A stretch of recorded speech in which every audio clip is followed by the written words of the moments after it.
Donald Trump इतने ज्यादा credit लेने के भूखे हैं और इतने बड़े लायर हो जाते हैं, जो प्रूफ भी करते रहते हैं अपने आप को, कि वापस से इन्होंने बोल दिया कि भैया इनकी वजह से जो इंडिया और पाकिस्तान है वो युद्ध नहीं लड़ते, वरना ये तो आए दिन लड़ ही रहे होते। एक मैं हूं सुपर पावर जो मैंने इनको शांत करके रखा है। और एक बार फिर से इन्होंने पूरी मीडिया के सामने आकर के कहा कि मैं हूं जो इंडिया पाकिस्तान के बीच में युद्ध नहीं होने दे रहा हूं, वरना इस समय भारत युद्ध में होता और भारत की स्थिति बहुत ही ज्यादा वर्स्ट होती, और एक तरीके से इनडायरेक्टली ये पाकिस्तान का साइड लेते हुए नजर आए।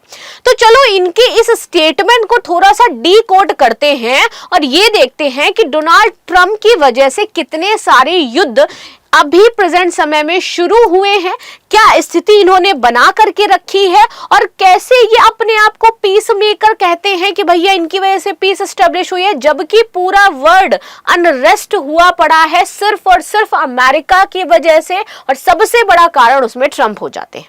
तो इन्होंने रिपीट किया है वही क्लेम कि इन्होंने वॉर जो है वो रुकवाया था, जबकि इंडिया ने बार बार एक ही चीज को रिपीट किया, चाहे वो आपके यूएन में जाकर के कहना हो, चाहे अपनी मीडिया को यहां पर संबोधित करना हो, बार बार स्पष्ट किया है कि भैया 2025 में जो भारत और पाकिस्तान सैन्य तनाव के दौरान हमने किसी भी तीसरे पक्ष का सहयोग नहीं लिया था।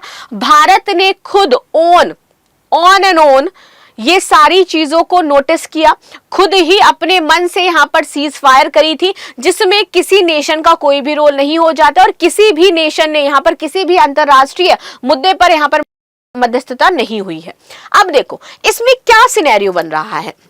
सबसे बड़ी चीज यूएस क्या चाहता है, यूएस ये दिखाना चाहता है कि भैया हम ना मीडिएटर हैं इंडिया और पाकिस्तान के बीच में, तो अपने आप को ये पावरफुल फील करा। इंडिया क्या कहता है, इंडिया कहता है कि भैया मेरी खुद की पॉलिसी है या नहीं हो जाती है, मेरा खुद का स्टैंड है, आप कौन होते हो हमारे यहाँ पर ये कहने वाले कि हम कुछ करेंगे। अमेरिका स्वयं को दक्षिण एशिया में एक प्रभावी शक्ति के रूप में प्रस्तुत करता है कि जो ग्लोबल साउथ है वो यूएस की वजह से चल रहा है, और इस चीज को हमेशा नकारा है इंडिया ने भी, और इस मुद्दे पर तो चाइना भी सपोर्ट कर देता है हमारे इंडिया को। अब बताइए यहां पर ट्रंप का दावा शक्ति प्रदर्शन का है, जबकि भारत खंडन करता है और कहता है कि भैया मेरी अपनी रणनीतिक स्वायत्ता है, अगर कोई नेशन हमारे लिए थ्रेट पैदा करेगा तो ऑफ कोर्स हम उस पर हमला करेंगे। तुम नहीं हो जाते हो ग्लोबल साउथ का फ्यूचर डिसाइड करने वाले, ग्लोबल साउथ का फ्यूचर खुद ग्लोबल साउथ डिसाइड कर सकता है, जिसमें सबसे बड़े प्लेयर्स हो जाते हैं इंडिया एंड चाइना, तो आपका कोई रोल इसमें नहीं है। ट्रंप का दावा अमेरिका की शांति स्थापित करने वाली शक्ति पीस ब्रोकर की छवि को मजबूत करना है, और इसी बहाने ये क्या लेना चाहते थे, वो नोबेल प्राइज लेना चाहते थे, और वो जो झुंझुनू चाहते थे वो इनको मिला नहीं। ठीक है, तो ये सारी चीजें हो नहीं पाई। इससे पहले हम आगे बढ़े और बात कर लेते हैं भारत की थोड़े से आधिकारिक रुख की, जिसपे बात कहा गया है कि भैया जो संघर्ष विराम है वो सैन्य स्तर की बात होती है, और हमने प्रत्यक्ष तौर पर बातचीत करके ये सारी चीजें करी। अच्छा, अभी किस सैन्य विराम की बात करें तो आपको पता था कि हमला किया था पाकिस्तान ने, ठीक है, तो उसके बदले में हमने ऑपरेशन सिंदूर चलाया था, और यही ऑपरेशन सिंदूर जो हमने चलाया था, तो जो पाकिस्तान है उसकी हवा टाइट हो गई थी। भैया क्या हवा टाइट हो गई थी उसकी, कि भाई वो कहने लगा था, गिड़गिड़ाने लगा था ट्रंप को उस दौरान जब ये ऑपरेशन सिंदूर हो रहा था, तब पाकिस्तान के जो सेक्रेटरी वगैरह है उन्होंने यूएस में लगभग 60 कॉल्स की जो रिपोर्ट बताती है वहां की, कि भैया 60 बार बातचीत करी गई थी यूएस के साथ कि प्लीज इंडिया को रोको वरना हमारी तो खत्म हो जाएगी जो बची खुची इज्जत है वो भी। ठीक है, तो हमने इनके पीओके में जो भी ठिकाने इन्होंने बना रखे थे उसको टारगेट किया, हमारा इनका जो एक बेस हो जाता है उस पर हमला किए, और इसी बीच आप देखोगे इन्होंने यूएस ने क्या किया है, ये तो हमने हिस्ट्री जान ली कि भैया ऑपरेशन सिंदूर की क्या रही है। अब ये जो यूएस कहता है ना कि ये पीस चाहता है, ये शांति चाहता है, हम बहुत सम्मान करते हैं, तो इसी यूएस ने यहाँ पर एक शिप था नियर हॉर्मुज जिस पर अटैक किया, और अभी तक ऐसे 3 शिप्स पर ये अटैक कर चुके हैं जिसमें इंडियंस मौजूद थे, इनको खबर थी, और यूएस के अटैक की वजह से इंडियन मारे जा रहे हैं। ये वही यूएस का डबल फेस है जो मैं आपको शो करना चाहती हूँ, जो यूएस एक तरफ कहता है कि हम तो पूरे वर्ल्ड में शांति चाहते हैं, और दूसरी तरफ खुद उंगलबाजी करके ये सारी चीजों को मैनेज करता है।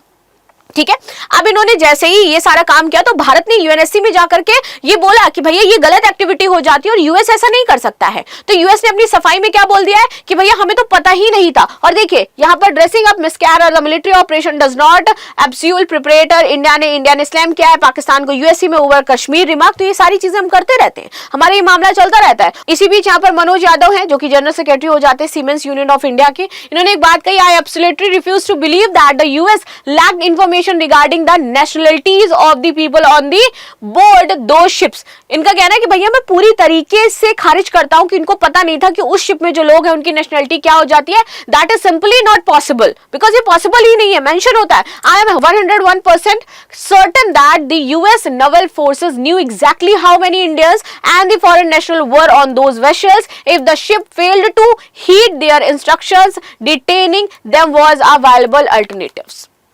इनके पास उस समय वायलेबल अल्टरनेटिव्स मौजूद थे, ये सारी चीजें कर सकते थे, इनको सब कुछ पता था कि इस शिप में कौन है, लेकिन जानबूझ करके इन्होंने यहाँ पर निशाना बनाया है. अब देखो ये जो प्लानिंग प्लॉटिंग होती है ना यूएस और पाकिस्तान के बीच में, इसके लिए वो भिखारिस्तान नेशन पता है क्या करता है. ऑपरेशन सिंदूर करने वाला था, यानी कि ऑपरेशन सिंदूर तो इंडिया ने किया था, वो इंडिया के ऊपर हमला करने वाला था. इससे पहले ही उसने पाकिस्तान के साथ एक लॉबी सेट कर ली थी. क्या लॉबी? वो यूएस के साथ क्या करता है, एक लॉबिंग करता है और लॉबी में हर महीने उसको $9 लाख देता है. वो भिखारिस्तान जिसके पास खुद का पैसा नहीं है, IMF से लोन लेता है और उसके बाद अपनी इमेज को क्लियर रखने के लिए वो पैसा देता है और इसके बाद जो यूएस है इस तरीके के स्टेटमेंट देता है. अब आप सोचो यूएस एक ऐसे घटिया नेशन की वजह से चल रहा है. ये अगर मैं कहूंगी तो अच्छा लगेगा? अगर मैं ये कहूंगी कि यूएस पाकिस्तान को यूज करता है खाली बस ड्राफ्ट डिप्लोमेसी के लिए और इस तरीके के जो स्टेटमेंट्स है उनके लिए. अभी देखो ईरान वॉर में क्या हुआ, क्या चल रहा है, इधर उधर पाकिस्तान क्यों जा रहा है? सिर्फ पैसे की वजह से जा रहा है और यूएस उसका उस तरीके से यूज कर रहा है. और ये सारे सिनेरियो जो घटित होते हैं इंडिया के साथ और इंटरनेशनली जो घटित करता है, उसका काला चिट्ठा साफ रखने की जिम्मेदारी यूएस की हो जाती है, क्योंकि पैसा देते हैं भैया. ये $9 लाख पे कर रहे हैं इनको, किस लिए? खाली बस आप हमारी इमेज को बेहतर रखिए, आप हमारी चीजों को अच्छा रखिए. How Pakistan manage to get the US Iran the ceasefire. और कैसे ये सीज फायर कराने की बात करते रहते हैं. अब देखो यहां पर क्यों पाकिस्तान को सीज फायर करानी पड़ रही है? क्यों भैया? जब आप इतने बड़े नेशन हो जाते हो तो आप पाकिस्तान जैसे नेशन की हेल्प कैसे ले सकते हो कि पाकिस्तान को आपको और ईरान के बीच में सीज फायर कराने की आवश्यकता हो जाती है? वो भी वो करा नहीं पा रहा है. आपकी वजह से कितने सारे युद्ध शुरू हुए शायद आप भूल चुके हो. आप एक भी युद्ध आज तक शांत नहीं करा पाए हो, चाहे वो गाजा का मुद्दा हो, चाहे वो रशिया यूक्रेन वॉर क्यों ना चल रहा हो, चाहे आपका खुद के वॉर जिसमें आप इन्वॉल्व हो वो क्यों ना हो रहा हो, चाहे आपका ग्रीनलैंड का मुद्दा क्यों ना हो, उसको आप सॉल्व नहीं कर पा रहे हो. आप वेनेजुएला से खाली बस मादुरो को उठा करके ले आते हो, इसको आप बहुत बड़ी उपलब्धि बताते हो.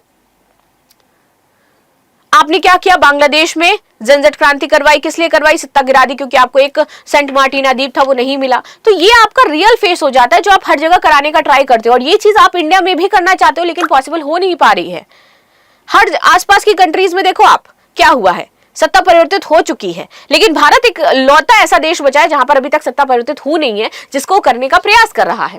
US and Iran involves meet Pakistan PMM negotiation on the underway. तो ये देखो 25 पॉइंट यहाँ पर आपको पाकिस्तान दे रहा है समझौता कराने के लिए, और आप खुद कहते हो कि भैया हमने इतना बड़ा समझौता कराया और आपको पाकिस्तान जैसे नेशन की जरूरत पड़ रही है अपने युद्ध को शांत करने के लिए. 2019-20 में पुराना दावा, इमरान खान का जब समय था, ये इस तरीके की बातें करते रहते हैं. पाकिस्तान की जो अपनी एक अलग स्ट्रैटेजी है वो तो बनी हुई है यहाँ पर. अब देखो इसमें प्रमुख कारण क्या है? आर्थिक राजनीतिक संकट बना हुआ है यहाँ पर. ईरान के साथ खराब संबंध इसके हो रहे हैं, मध्य पूर्व में नए मध्यस्थों का उभार हो रहा है. पाकिस्तान को भी लग रहा है कि भैया एक जियोपॉलिटिकल शिफ्ट हो रहा है, चलो इसमें भी अपना रोल प्ले देख ही लेते हैं कि कहां तक हम पहुंच पाएंगे. और अमेरिका की जो रणनीतिक प्राथमिकताएं हैं वो बदल रही है. पाकिस्तान की चीन के साथ जो बढ़ती निकटता है, विशेषकर जो सी पैक से अमेरिका को संदेह की दृष्टि से वो देखता है. तो इन दोनों की भी आपस में नहीं बनती है, लेकिन जब बात आती है इंडिया की तो ये दोनों हमेशा एक हो जाते हैं. अब अमेरिका की बात करते हैं कि किन किन युद्धों को रुकवाने का दावा करते हैं, तो आप देखोगे कि ये कहते हैं कि भैया हमने भारत पाकिस्तान संघर्ष रुकवाया है, इससे पहले रशिया यूक्रेन वॉर हमने रुकवाया जो अभी तक रुका नहीं है, इनकी वजह से नाटो और टूट गया है. ये बोलते हैं हमने बोस्निया युद्ध 1995 में रुकवाया था, जबकि वो भी इनकी भूमिका का संदर्भ था ही नहीं वहां पर. इतिहास में भी इनकी यही आदतें रही हैं जो अभी तक चल रही हैं. ये अमेरिका का इतिहास है और आज दिन तक ये बरकरार है. साथ ही साथ इजराइल, गाजा, लेबनान, ईरान संघर्ष की बात करते हैं, ये भी ये नहीं रुकवा पाए हैं. अब्राहम समझौता 2020 में इनके हुआ था, जिसमें ये समान्यकारी मध्यस्थता की भूमिका मध्य पूर्व में निभा रहे थे, वो भी ये निभा नहीं पाए हैं. इनके भागने की जरूर यहाँ पर बहुत सारे आपको देखने को मिलेंगे कि अफगानिस्तान से ये भाग गए, वियतनाम से ये भाग गए, ईरान युद्ध से ये भागना चाहते हैं लेकिन भाग नहीं पा रहे हैं. तो अमेरिका हमेशा युद्धों से भागा है. अमेरिका, अगर आप कहिए कि किसी अंजाम पे जाके उसने युद्ध को छोड़ा है तो नहीं, और अमेरिका की वजह से युद्ध शुरू हुए. अमेरिका ने कोई युद्ध शांत नहीं कराया है, ये अमेरिका का इतिहास बताता है और अमेरिका का जो प्रेजेंट चल रहा है ये भी बताता है. तो अमेरिका ऐसे कैसे सकता है कि वो ग्लोबल साउथ का देनदाता बन जाता है और वो इंडिया को यहाँ पर युद्ध शांत करवाएगा? शायद आप भूल चुके हो कि इंडिया अपनी चीजें खुद करता है. इंडिया इज नॉट योर एले. आप सोचते हो कि इंडिया हमारा अलाय हो जाता है, लेकिन इंडिया ने हमेशा डिनाई किया है आपका अलाय बनने से। इंडिया खुद की अपनी विदेश नीति रखता है, इंडिया के पास खुद की अपनी पावर्स हो जाती है, इंडिया के पास खुद का अपना दिमाग हो जाता है, वो अपनी रणनीतिक चीजें स्वयं मेंटेन करेगा। आप इसमें किसी भी प्रकार का रोल अदा करने के लायक नहीं है। एंड एट द एंड इस पर आपकी क्या राय है जरूर बताइएगा। तो चैनल को लाइक शेयर एंड सब्सक्राइब करना बिल्कुल भी ना भूलें, और जो मेरा फेसबुक चैनल है और पीडीएफ के लिए हमारा जो टेलीग्राम है उसे जरूर फॉलो करें। Thank you so much.